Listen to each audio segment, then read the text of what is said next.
దయ్యాలు వేదాలు వర్ణించేట్టుగా జగన్మోహన్ రెడ్డి గారు ప్రెస్ మీట్ పెట్టారు.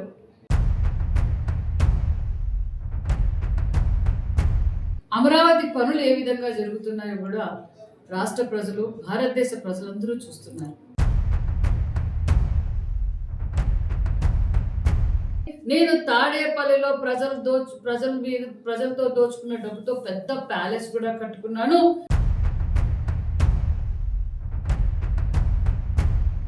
మరి జగన్మోహన్ రెడ్డి గారికి ఆంధ్రప్రదేశ్ ప్రజలపైన ప్రేమే ఉంటే పనులు ఏ విధంగా మొదలవుతున్నాయో భావితరాలకి భారతదేశంలోనే ఎక్కడా లేని రాజధాని అంత సుందరంగా మరి రాజధాని ఏర్పాటు చేస్తుంటే జగన్మోహన్ రెడ్డి గారు మాట్లాడతారు.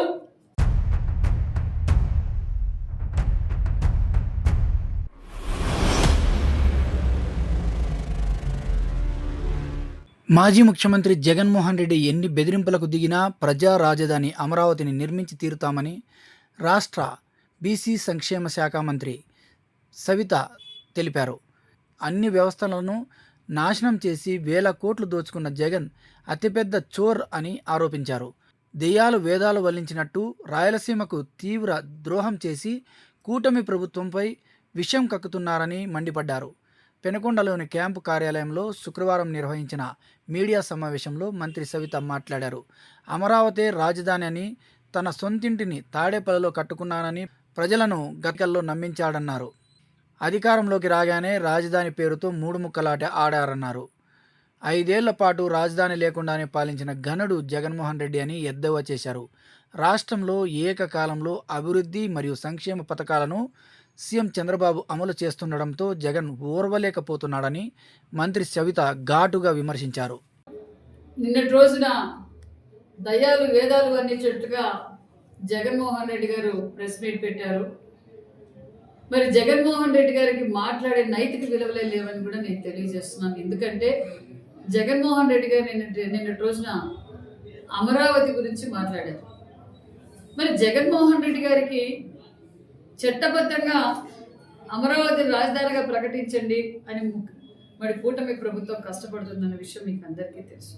అమరావతి పనులు ఏ విధంగా జరుగుతున్నాయో కూడా రాష్ట్ర ప్రజలు, భారతదేశ ప్రజలందరూ చూస్తున్నారు. మరి జగన్మోహన్ రెడ్డి గారు 14-19లో ఆయన ప్రతిపక్ష సభ్యులుగా ఉన్నప్పుడు అసెంబ్లీ సాక్షిగా జగన్మోహన్ రెడ్డి గారు నేను అమరావతిని స్వాగతిస్తున్నాను, నాకు అమరావతి రాజధాని, నేను తాడేపల్లిలో ప్రజలతో దోచుకున్న డబ్బుతో పెద్ద ప్యాలెస్ కూడా కట్టుకున్నాను అని ఎన్నికల్లో కూడా ఇదే జగన్మోహన్ రెడ్డి గారు వాళ్ళ బ్యాచ్ ఎమ్మెల్యేల అభ్యర్థిగా పోటీ చేసిన వారు అందరూ రాజధాని అమరావతి ఉంటుంది అని చెప్పి ఓట్లు వేయించుకున్న తర్వాత మరి రాజధాని మూడు ముక్కలాట చేసి మరి ఏదైతే భావితరాల భవిష్యత్ కోసం అమరావతి రైతులు భూములు ఇచ్చారో వారిని ఏ విధంగా అసభ్యకరంగా మాట్లాడారో మరి మనం అందరం చూసాం. మరి జగన్మోహన్ రెడ్డి గారికి ఆంధ్రప్రదేశ్ ప్రజలపైన ప్రేమే ఉంటే, బాధ్యతే ఉంటే 5 సంవత్సరాలు రాజధాని ఏర్పాటు చేయొచ్చు. మరి ఈరోజు అభివృద్ధి పైన విషం కప్పుతున్నారు జగన్మోహన్ రెడ్డి గారు. ప్రజలందరికీ తెలుసు జగన్మోహన్ రెడ్డి గారు ఈ రోజు అమరావతి పనులు ఏ విధంగా పూర్తి అవుతున్నాయి. అమరావతి కోసం ఒక పక్క చంద్రబాబు నాయుడు గారు, మరి డిప్యూటీ సీఎం గారు, అదే విధంగా లోకేష్ బాబు గారు, నరేంద్ర మోడీ గారి సహకారంతో మరి అమరావతి పనులు ఏ విధంగా మొదలవుతున్నాయో భావితరాలకి భారతదేశంలోనే ఎక్కడా లేని రాజధాని అంత సుందరంగా మరి రాజధాని ఏర్పాటు చేస్తుంటే జగన్మోహన్ రెడ్డి గారు మాట్లాడతారు. మరి జగన్మోహన్ రెడ్డి గారికి నిజంగానే బాగా డిస్టర్బ్లో ఉన్నారు. ఎందుకంటే 5 ఏళ్లుగా చేయలేని పనులు మరి 20 నెలల్లోనే ఈ రాష్ట్రాన్ని అభివృద్ధిలో పరుగులు పెడుతున్నారనే విషయం తెలుసుకొని మరి ఆయన బ్యాచ్కి, మరి ఆయనతో పాటు ఉన్నవారికి, ఆయన సలహాదారులు మరి ఏం సలహాలు ఇస్తున్నారో తెలియదు. కానీ జగన్మోహన్ రెడ్డి గారు మీరు ఎంత బెదిరించినా, అధికారులు బెదిరించినా, కాంట్రాక్టర్లు బెదిరించినా, మరి రెపరెప నరకాలన్నా ప్రజలు క్లారిటీగా ఉన్నారు. కూటమి ప్రభుత్వం అమరావతిని పూర్తి చేస్తాం, ప్రజలకు అంకితం చేస్తాం. దాంతో పాటు మరి జగన్మోహన్ రెడ్డి గారు భోగాపురం ఎయిర్పోర్ట్ గురించి మాట్లాడతారు. మరి భోగాపురం ఎయిర్పోర్టు 14-19లో మరి కేంద్ర మంత్రిగా అశోక్ గజపతిరాజు గారు ఉన్నారు. మరి భోగాపురం ఎయిర్పోర్టు ఈ ప్రాంతానికి అవసరం, అన్ని విధాలుగా అభివృద్ధి జరగాలంటే ఇక్కడ ఎయిర్పోర్ట్ అవసరం, ఇంటర్నేషనల్ ఎయిర్పోర్ట్ అవసరం అని చెప్పి మరి 14-19లో అన్ని అనుమతులు తీసుకొని చంద్రబాబు నాయుడు గారు మీ చేతికి ఇస్తే ప్రజలు నాకొక్క ఛాన్స్ అని జగన్మోహన్ రెడ్డి గారు అడిగితే ప్రజలు అవకాశం కల్పిస్తే మరి 5 సంవత్సరాలుగా జగన్మోహన్ రెడ్డి గారు భోగాపురం ఎయిర్పోర్ట్ను గాలికి వదిలేశారు. అది కాక ఆయన ప్రతిపక్షంలో ఉన్నప్పుడు 14-19లో భోగాపురం ఎయిర్పోర్ట్ వైజాగ్లో ఉన్న ఎయిర్పోర్టే ఈగులు చెబుతున్నారు, ఎర్ర బస్సు రాని చోట ఏరు బస్సు అవసరమా అని చెప్పి మాట్లాడిన ద్రోహి, రాయలసీమ ద్రోహి, ఆంధ్రప్రదేశ్ ద్రోహి జగన్మోహన్ రెడ్డి గారు. ఈరోజు జగన్మోహన్ రెడ్డి గారు క్రెడిట్ చోరీ అంటారు. ఎవరు క్రెడిట్ చోరీ? ఈ రాష్ట్రానికే చోరీ, మీరు పెద్ద చోరీ అని కోర్టులు చెప్పాయి, ప్రజలు చెప్పారు. మీరు ఈరోజు చంద్రబాబు నాయుడు గారి గురించి, కూటమి ప్రభుత్వం గురించి మాట్లాడే అర్హత జగన్మోహన్ రెడ్డి గారికి లేదన్న విషయం కూడా మీకు తెలియజేస్తున్నాం. అంతేకాదు, మరి పోలవరం ఏం చేశారు జగన్మోహన్ రెడ్డి గారు? ఈరోజు తెలంగాణ రాజకీయాల కోసం మరి తెలంగాణ ప్రభుత్వం, మరి ప్రతిపక్షం వారు చంద్రబాబు నాయుడు గారి మీద బురద చల్లాలంటే జగన్మోహన్ రెడ్డి గారు రాయలసీమ ద్రోహి చంద్రబాబు నాయుడు గారి మీద మాట్లాడతారు. ఇదే జగన్మోహన్ రెడ్డి గారికి రాయలసీమ పైన చిత్తశుద్ధి ఉంటే 20 నెలలుగా ఏ రోజైనా రాయలసీమ లిఫ్ట్ ఇరిగేషన్ గురించి మాట్లాడారా? ఏ రోజైనా మాట్లాడరు. అక్కడ చంద్రబాబు నాయుడు గారు, రేవంత్ రెడ్డి గారు మాట్లాడారు అని చెప్తే అప్పుడు రాయలసీమ ప్రేమ వచ్చి చంద్రబాబు నాయుడు గారు రాయలసీమ ద్రోహి అంటున్నారు. చంద్రబాబు నాయుడు గారు రాయలసీమ ద్రోహి కాదు, చంద్రబాబు నాయుడు గారు అపర భగీరథుడు అన్న విషయం మీకు తెలియజేస్తున్నాం. మరి చంద్రబాబు నాయుడు గారు మరి 5 సంవత్సరాలుగా జగన్మోహన్ రెడ్డి గారు ఏం చేశారండి? ఈ రాయలసీమ లిఫ్ట్ ఇరిగేషన్ గతంలో 14-19లో మేము హెచ్ఎన్ఎస్ ద్వారా ఏ విధంగా అభివృద్ధి చేశాం, ఈ తెలుగు రాష్ట్రాలకి గతంలో కూడా చంద్రబాబు నాయుడు గారు ఉన్నప్పుడు ఇరిగేషన్ ప్రాజెక్టులు పూర్తి చేసి ప్రజలకు అంకితం చేశారు.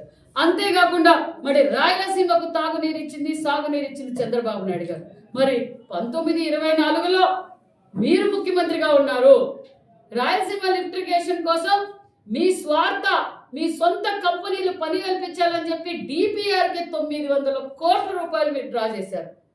సుమారుగా 2,745 లక్షలు, అంటే 2,750 కోట్ల రూపాయలు ప్రజల డబ్బుని వృధా చేశారు. మీరు పర్మిషన్లు తీసుకోకుండా, అనుమతులు తీసుకోకుండా మరి మీరు చేసిన తప్పిదాన్ని కనీసం కౌంటర్లు కూడా వేయలేదు. ఎన్జిటి ఆపమని చెప్పినప్పుడు మీరు కనీసం కౌంటర్లు కూడా వేయలేదు. ఒక్కసారేమో సాగునీరు కంటారు, 20లోనేమో సాగునీరు అన్నారు, మళ్ళీ 23లో ఏం చెప్పారు? మెడ్రాసుకు నీళ్ళు ఇవ్వాలా, అవసరమైతే రాయలసీమకు అవసరమైన చోట త్రాగునీరు ఇవ్వాలా అన్నారు. మీకు క్లారిటీ లేక మీ సొంత పనుల కోసం ప్రజల డబ్బులు దోచుకున్నారు. మీరు మాట్లాడతారా? అంతేకాకుండా నేను తెలియజేసేది ఒకటే, మీరు దిగిపోయారు, మీకు ప్రతిపక్ష హోదా కూడా రాలేదు. మరి 20 నెలలుగా ఏ రోజైనా రాయలసీమ లిఫ్ట్ ఇరిగేషన్ గురించి మాట్లాడారా? రాజకీయం చేయాలి, కూటమి ప్రభుత్వాన్ని మాన్యశ్రీ చంద్రబాబు నాయుడు గారి పైన విషం కప్పుతున్నారే తప్ప ఏ రోజైనా మీరు రాయలసీమ లిఫ్ట్ ఇరిగేషన్ గురించి మాట్లాడారా? మీకు బాధ్యత లేదా? మీకు రాయలసీమ పైన చిత్తశుద్ధి ఉంటే ఏ రోజైనా రాయలసీమకు ఈ కాలువకు నీళ్ళు ఇచ్చాం అని మీరు చెప్పారా? మీరు 1924లో మీరు పండగ వాతావరణంలో ప్రజల సొమ్ముతో హెలికాప్టర్లో వచ్చి రంగరంగ వైభవంగా మేము లైనింగ్ చేస్తాం, మేము కుప్పానికి నీళ్ళు ఇస్తాం, ఉన్న కాలువలు వెడల్పు చాలదు, కాలువలన్నీ వెడల్పు చేసి రిజర్వాయర్లు కడతామని చెప్పి పూజలు, టెంకాయలు కొట్టి పూజలు చేసి పెద్ద సభలు పెట్టారు. రామకుప్పంలో ఏం చేశారో తెలుసు. మేమైతే డీజిల్, నాకు కూడా 3 బంకులు డీజిల్ బంకులు ఉన్నాయి. నేనైతే డీజిల్ ట్యాంకర్లో తెచ్చుకుంటాను, పెట్రోల్ ట్యాంకర్లో తెచ్చుకుంటాను. మరి జగన్మోహన్ రెడ్డి గారు కాలువకు నీళ్ళు వదులుతారని ట్యాంకర్లో నీళ్లు తీసుకొచ్చి సినిమా సెట్టింగ్ లాగా వేసి మరి పంపుల్లో నీళ్ళు వదిలిన విషయం సాయంకాలం సినిమా సెట్టింగ్ ఎత్తేయడం ప్రజలందరూ చూశారు. 5 సంవత్సరాలుగా మీరు రాయలసీమకు ఏ తట్టడి మన్ను వేయలేదు. ఎంత ఖర్చు పెట్టారో రండి, మేము చర్చిస్తాం. మరి అతి తక్కువ కాలంలోనే మరి రాయలసీమకు మరి 720 కిలోమీటర్లు కాలువను ఏర్పాటు చేసి కుప్పానికి నీళ్ళు ఇచ్చాం. 423 చెరువులకు నీళ్ళు ఇచ్చాం. 19 నియోజకవర్గాలు ఉన్న చెరువులకు నింపుతూ మరి కుప్పానికి నీళ్లు తీసుకుపోయిన ఘనత చంద్రబాబు నాయుడు గారు. చిట్ట చివరున్న మడక్సిరాకు నీళ్ళు ఇచ్చాం.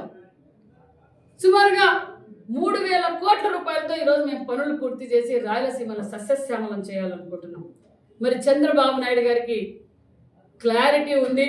చంద్రబాబు నాయుడు గారు ప్రతి నీటి పొట్టును సముద్రంలో వేస్ట్ కాకుండా నీటి పొట్టును మరి వడబోసి మరి ప్రతి ఎకరానికి నీళ్ళు ఇవ్వాలన్నదే చంద్రబాబు నాయుడు గారి లక్ష్యంతో ముందుకెళ్తున్నారన్న విషయం తెలియజేస్తూ, మరి మీరు పర్మిషన్ లేకుండా మీ స్వార్థం కోసం, మీ స్వార్థం వర్కుల కోసం మీరు ప్రజల సొమ్ము దోచుకున్నారు. నేను మిమ్మల్ని సూటి ప్రశ్న అడుగుతున్నా, అన్ని పర్మిషన్లు ఇచ్చి మేము ఎంత శాతం పోలవరం పూర్తి చేశాం? మేము అన్ని పర్మిషన్లు ఇచ్చి మరి డయాఫామ్ వాల్ కట్టి అన్ని మేము ఏర్పాటు చేసి మరి అతి తక్కువ పర్సెంటేజ్ ఉన్న పోలవరాన్ని మీరు గాలికి వదిలేయడం వల్ల ఏ విధంగా మనం నష్టపోయామో, మరి పోలవరం పూర్తి చేస్తే మరి రాయలసీమకు ప్రతి ఎకరానికి ఇప్పటికే మనం నీళ్ళు ఇచ్చేవారు. మీరు రాయలసీమ ద్రోహ, చంద్రబాబు నాయుడు గారు రాయలసీమ ద్రోహాన్ని ప్రజలందరికీ క్లారిటీ ఉంది. జగన్మోహన్ రెడ్డి గారు కడపలో అభివృద్ధి చేస్తున్నాం. ఈరోజు రాయలసీమలో మరి ఈరోజు అనంతపురం జిల్లాలో ఈరోజు కియా లాంటి ఇంటర్నేషనల్ పరిశ్రమ వచ్చిందంటే గొల్లపల్లి రిజర్వాయర్ పూర్తి చేయడం, ఈరోజు కియా ఇంటర్నేషనల్ పరిశ్రమ రావడం. ఒక పక్క అన్ని సెక్టార్స్ మేము డెవలప్ చేస్తున్నాం, ఒక పక్క సంక్షేమ పథకాలు అందజేస్తున్నాం, ఒక పక్క టూరిజం డెవలప్ చేస్తున్నాం, ఇరిగేషన్ ప్రాజెక్టులు పూర్తి చేస్తున్నాం, హెచ్ఎన్ఎస్, మరి హైవే, రైల్ కనెక్టివిటీ, ఈరోజు అన్ని సెక్టార్స్ని మేము డెవలప్ చేస్తుంటే జగన్మోహన్ రెడ్డి గారికి అర్థం కాల ఏం జరుగుతుంది. అభివృద్ధి ఈ భారతదేశంలోనే ఆంధ్రప్రదేశ్లోనే ఎక్కువ జరుగుతుంది. అంతేకాకుండా పెట్టుబడులు కూడా ఈరోజు ఎక్కువ శాతం అంటే 25.3% పెట్టుబడులు కూడా ఆంధ్రప్రదేశ్కి రావటం మరి జగన్మోహన్ రెడ్డి గారు జీర్ణించుకోలేక మరి జగన్మోహన్ రెడ్డి గారు విషం కక్కుతున్నారు. జగన్మోహన్ రెడ్డి గారు మీకు తెలియజేసేది ఒక్కటే, ప్రజలందరికీ తెలుసు, రాయలసీమ ద్రోహి మీరే, ఆంధ్రప్రదేశ్ ద్రోహి మీరే. ఈరోజు అభివృద్ధికి ఆటంకం వేస్తున్నారు. ఊరుకుండే ప్రసక్తే లేదు. అభివృద్ధి ఎప్పుడు ఆగదు. కూటమి ప్రభుత్వంలో మాన్యశ్రీ ముఖ్యమంత్రి చంద్రబాబు నాయుడు గారు ఏదైతే అహర్నిశలు ఈ రాష్ట్రం ఈ భావితరాల భవిష్యత్తు కోసం పోలవరం పూర్తి చేస్తాం, రాజధాని పూర్తి చేస్తాం, ప్రతి ఎకరానికి నీళ్ళు ఇచ్చే బాధ్యత కూటమి ప్రభుత్వం మాన్యశ్రీ ముఖ్యమంత్రి చంద్రబాబు నాయుడు గారు అనే విషయం తెలియజేస్తూ, మీరు ఇంకా ఇలాంటి చిల్లర రాజకీయాలు చేసుకుంటూ పోతుంటే ప్రజలు ఊరుకోరు. ఆల్రెడీ మీకు క్లారిటీ ఇచ్చారు. మీరు ఎంత డైవర్షన్ చేయాలనుకుంటున్నారో, మా అభివృద్ధి పైన మీరు ఎంత డైవర్షన్ చేయాలనుకుంటున్నారో ప్రజలు ఆల్రెడీ మిమ్మల్ని డైవర్షన్ చేసేసారనే విషయం కూడా మీకు తెలియజేస్తుంది.